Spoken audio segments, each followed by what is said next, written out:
A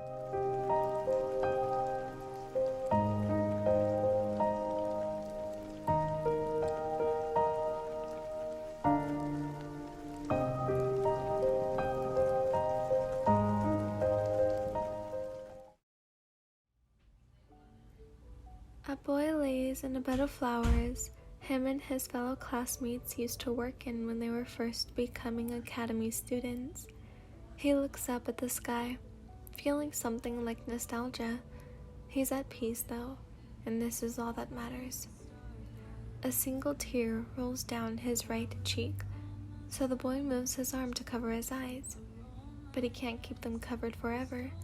The darkness is too lonely, and the sunset is too beautiful to ignore.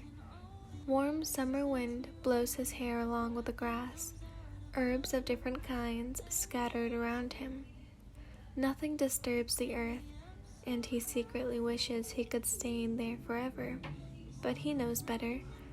Soon, the owner's kid will make the little journey from their cabin house to tell him he's got to leave. They'll apologize and he'll say not to worry about it. But he wants them to. He wants someone to worry about him. But that would take a miracle, the boy thinks. He'll walk out of the gate, walk toward his favorite ramen shop, only to find he doesn't have enough money for a bowl, turn back around and go home. At home, he'll eat his single cup of warmed-up ramen noodles, then sit by his window that looks over the village and stay up wondering, why him? But for a few more minutes, he's here, in this grassland, and the reality of his life is put on hold. This gives the boy an oddly calming sensation. He lifts his hand up, trying to grasp the impossible answer. "What are you doing?"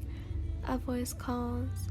For a moment, the boy thinks he's imagined it, but the voice becomes a body, taking up the space around him that had been occupied by the surrounding air. "Trying to catch the wind?" he replies, knowing it isn't a real answer, knowing the person next to him may call him illogical for thinking he could accomplish such a feat. The person doesn't speak for some time. The boy thinks he might have scared them off. Finally, he turns his head to search for the companion he didn't ask for. His eyes light up, unable to put into word what he is seeing. He smiles.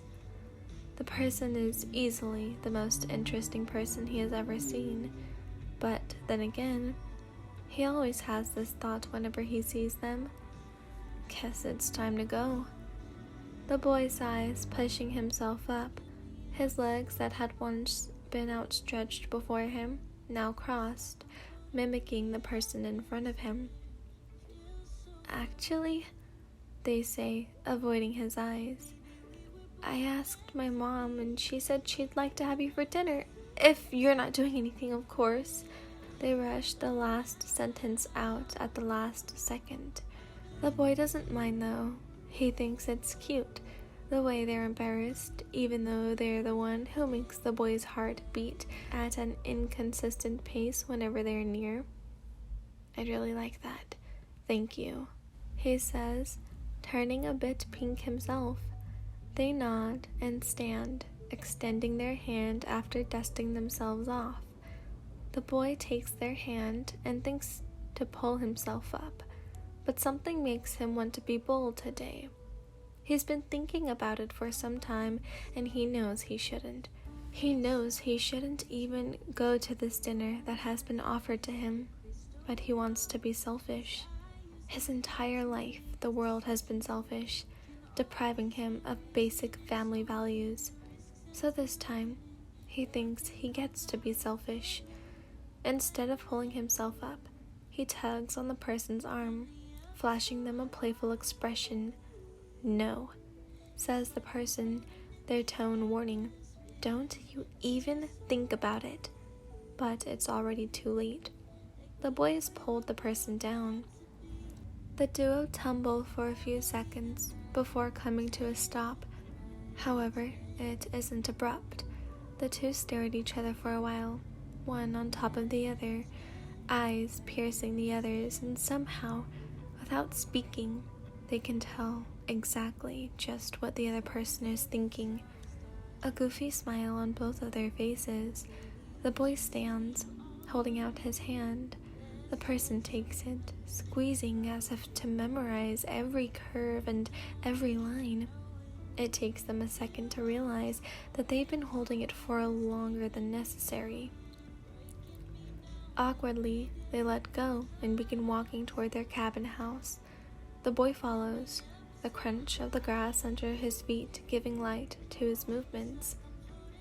The person can't get their mind off the way his hand felt in theirs, but at the same time, how embarrassing the experience was. The boy notices the eyes of the person in front of them droop. How can he fix that? He wants them to smile like they did before. After scanning the surrounding area, two things catch his attention.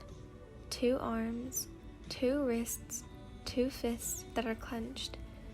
He smiles, warm and kind.